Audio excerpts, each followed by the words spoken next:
स्वागत है आपका हमारे YouTube चैनल हनी वॉइस में। चलते हैं एक नई कहानी पर। देवर रात होते ही गर्म हो जाता। सारी रात देवर के कमरे से आवाज़ें आती। सुबह उसकी बीवी से पूछती तो कहती, भाभी तेरे देवर को ठंडा करना मेरे बस की बात नहीं। एक रात मैंने देवरानी के कपड़े पहने और उसके कमरे में चली गई। मेरे होश उड़ गए। देवर की हालत तो ऐसी थी जैसे देवर की शादी की पहली रात बहुत डरावनी थी। देवर जैसे ही अपने कमरे में गया, बीवी के साथ लड़ने झगड़ने लगा। उनकी आवाज़ें मेरे कमरे तक आ रही थी। शादी की पहली रात कौन से पति पत्नी लड़ते हैं। मुझे अपनी शादी याद आ गई, जब हम दोनों पति पत्नी रात गए तक एक दूसरे के साथ प्यार मोहब्बत की बातें करते रहे। मगर देवर और उसकी बीवी का मामला उल्टा निकला था। देवर शादी की पहली रात अपनी बीवी से लड़ रहा था और मैं अपने कमरे में बैठी सोच रही थी कि क्या करूं। मेरा पति विदेश में जॉब करता था। छुट्टी ना मिलने की वजह से वो देवर की शादी में भी नहीं आ पाया था। ऐसे हालात में अगर वो होता तो अपने भाई से बात कर लेता, वो अपनी बीवी से क्यों लड़ रहा था। ये बात देवर से ज़रूर पूछ लेता। मैं तो उनकी भाभी थी, इसलिए चुपचाप उनका झगड़ा खत्म होने का इंतज़ार करने लगी। मगर झगड़ा कम होने के बजाय और ज़्यादा बढ़ने लगा। मैं डर के मारे कमरे से बाहर तो नहीं निकली, मगर अपने कमरे की खिड़की से देख रही थी। अचानक देवर के कमरे का दरवाज़ा खुला। मैंने देखा कि देवर अपनी बीवी को खींचकर बाहर लाने की कोशिश कर रहा था, मगर उसकी बीवी बाहर नहीं आना चाहती थी, इसलिए वो मिन्नतें कर रही थी। मुझे उनसे नहीं मिलना, मुझे छोड़ दो, मुझे वहाँ नहीं जाना, प्लीज़। देवर की बीवी की कुछ अधूरी बातें मुझे सुनाई दी तो मैं चौंक गई। क्या माजरा है। मैं बाहर निकलने ही लगी थी कि देवर अपनी बीवी को ऐसे बेदर्दी के साथ घसीट कर बाहर लाया और उसे एक खाली कमरे में बंद करके दरवाज़ा बाहर से लॉक कर दिया। ये देखकर मैं हक्का बक्का रह गई। ये क्या हो रहा था, मैं अपने दिल में सोच रही थी, मगर देवर के पास जाकर पूछने की हिम्मत नहीं थी। मेरा देवर बहुत गुस्से वाला था, इसलिए मैं उससे कम ही बात करती थी। अब भी मैं सोच रही थी कि देवर के पास जाकर पूछूं, उसने अपनी बीवी को इस खाली कमरे में कैद क्यों कर दिया था। मगर देवर ने अपने कमरे में जाते ही दरवाज़ा बंद कर दिया। मैं अपने बिस्तर पर सोने की कोशिश करने लगी और फिर मुझे गहरी नींद आ गई। सुबह मेरी आँख खुली तो मैं किचन में आ गई। नाश्ता बनाया ही था कि देवर और उसकी बीवी किचन में आ गए। मैं घबरा ही गई थी। अरे तुम दोनों किचन में क्यों आ गए? मैं तुम्हारा नाश्ता कमरे में लाने वाली थी। मेरी शर्मिंदगी देखकर देवर कहने लगा, भाभी इसकी ज़रूरत नहीं है, ये हमारा अपना घर है। देवर की बात पर मैंने एक नज़र उसकी बीवी पर डाली। वो बहुत खूबसूरत और कम उम्र थी, शायद 20 या 22 साल की होगी, मगर उसकी बड़ी बड़ी खूबसूरत आंखें इस वक्त बहुत सूजी हुई थी, जैसे वो रात भर जागती रही हो। जानती तो मैं भी थी कि रात भर क्या होता रहा है, मगर वजह मुझे भी मालूम ना थी। देवर बड़े आराम से नाश्ता कर रहा था, मगर इसकी बीवी अभी तक सर झुकाए बैठी थी। मुझे रात वाली बात याद आ गई, जब मेरे देवर ने उसे खींचकर खाली कमरे में बंद कर दिया था। पता नहीं बेचारी कब तक बन रही थी। मुझे उस पर तरस आने लगा। मैंने उससे पूछा, तुम नाश्ता नहीं कर रही, क्या हुआ, कोई परेशानी है क्या? मेरा प्यार भरा अंदाज सुनकर उसकी आंखें भीगने लगी। उसने कहा, दरअसल भाभी।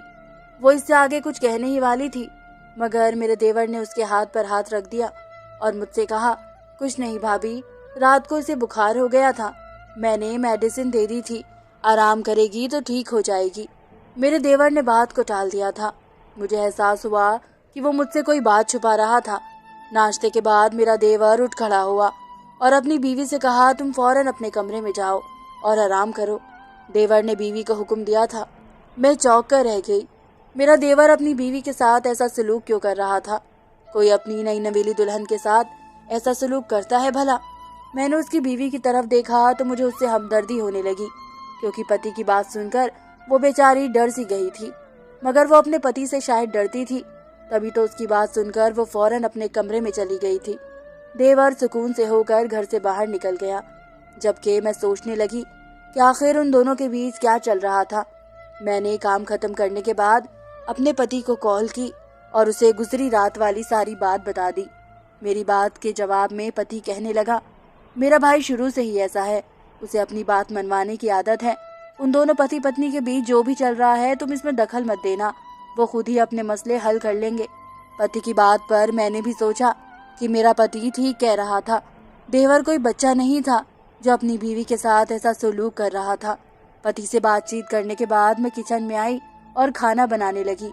मगर तब भी मेरे देवर की बीवी अपने कमरे से बाहर नहीं निकली। मैं चाहती थी कि हम दोनों साथ में खाना खाएं, मगर वो अपने कमरे से नहीं निकली तो मजबूरन मैं उसके कमरे में आ गई। दरवाजा खुला हुआ था।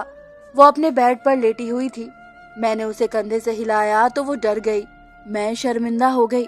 मुझे माफ कर दो, मुझे गेट खटखटाकर अंदर आना चाहिए था। मैं तुम्हें ये कहने आई थी कि तुम खाना खा लो।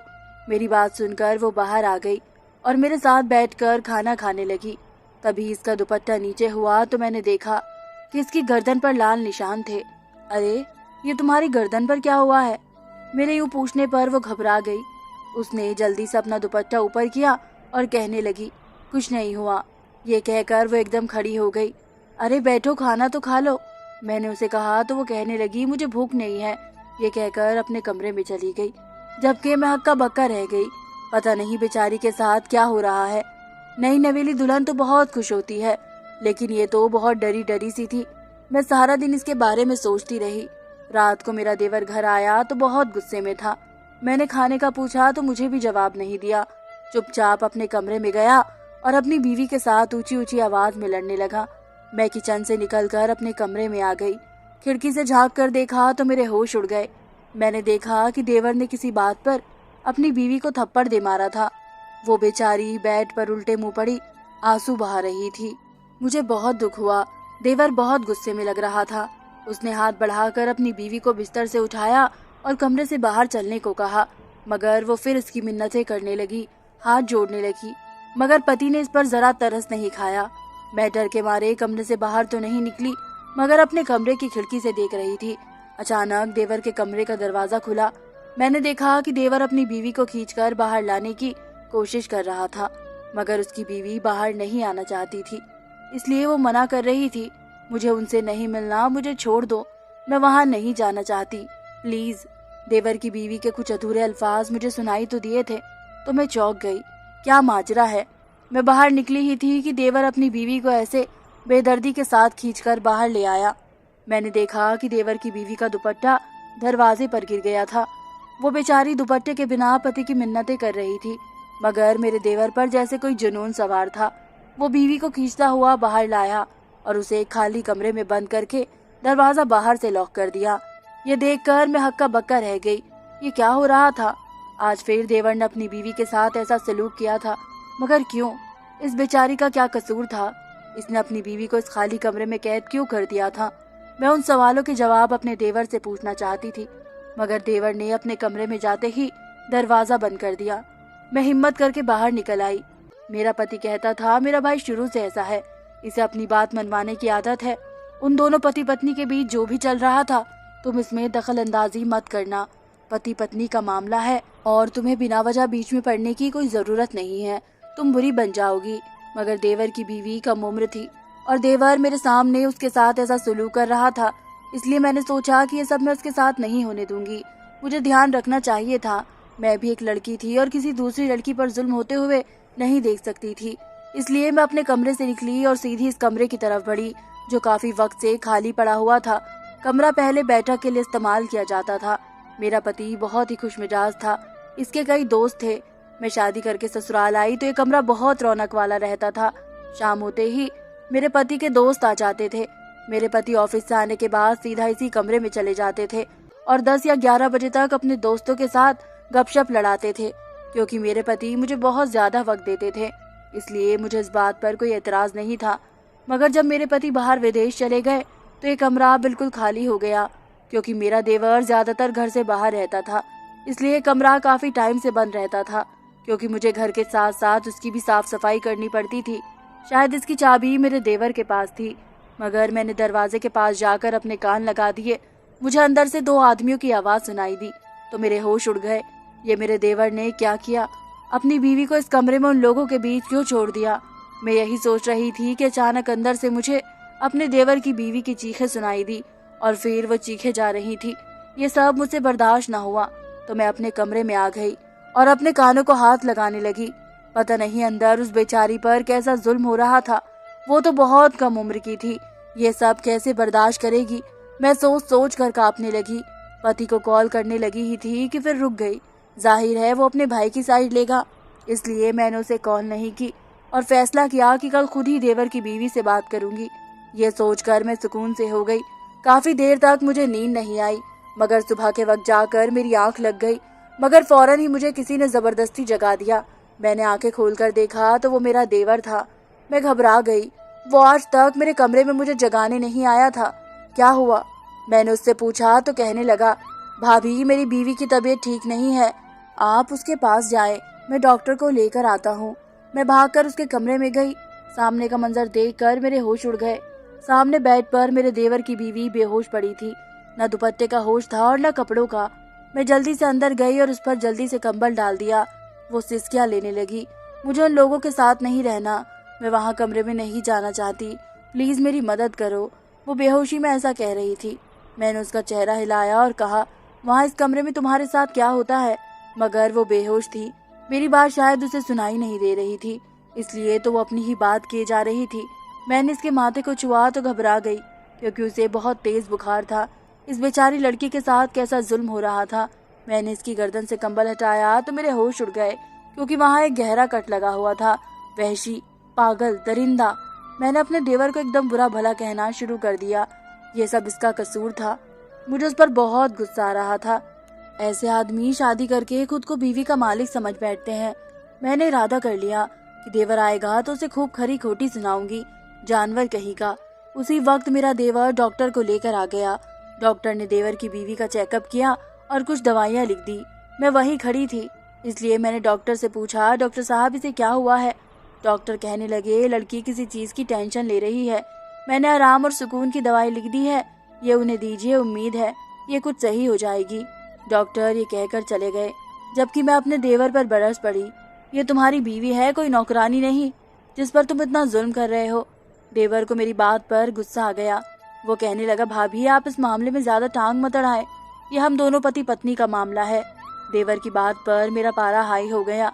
हाँ, ये तुम्हारी बीवी है, मार डालो इसे, लेकिन प्लीज किश्तों में मारने की बजाय एक ही बार मार दो, ताकि रोज रोज की तकलीफ से इसकी जान छूट जाए।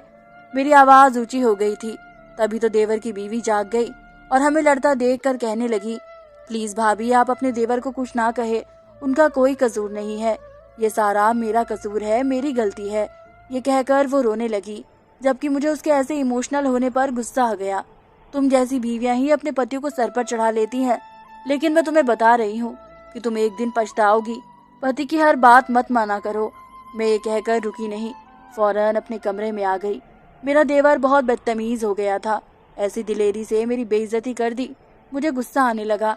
दिल तो किया था कि थप्पड़ खींच कर मार दूं, मगर औरत हूँ, सोचा कहीं अगर उसने हाथ उठा दिया तो मेरी क्या इज्जत रह जाएगी। फिर दिल किया कि पति को कॉल करके सारी बातें बता दूं, मगर फिर मैंने सोचा कि वो बेचारा विदेश में बैठा हुआ था, इसे क्या परेशान करना, इसलिए गुस्सा थूक दिया। इस दिन के बाद मेरे देवर ने अपनी बीवी को कमरे से नहीं निकाला। ये देखकर मैं बेफिक्र हो गई। जो भी मामला था शायद सुलझ गया था, क्योंकि देवर की बीवी अब कुछ सुकून से नजर आ रही थी। मैंने भी चैन का सांस लिया था। चलो इस बात से जान छूटी, देवर को अकल आ चुकी थी। मगर ये मेरी गलतफहमी थी, क्योंकि 2 दिन बाद फिर से वही होने लगा। रात होते ही देवर अपनी बीवी से लड़ने लगता। मैं अपने कमरे से निकल आई। मैं जानना चाहती थी कि आखिर ये दोनों किस बात पर लड़ रहे थे। दरवाजा बंद था, मगर मुझे मेरे देवर की आवाज सुनाई दे रही थी, क्योंकि वो बहुत ऊंची आवाज में बोल रहा था। देवर कह रहा था, ये सब तुम्हारी गलती की वजह से हुआ है। मैंने तुम्हें कई बार कहा था कि जोश के बजाय होश से काम लो, मगर तुम तो पागल हो चुकी थी, अब भुगतो।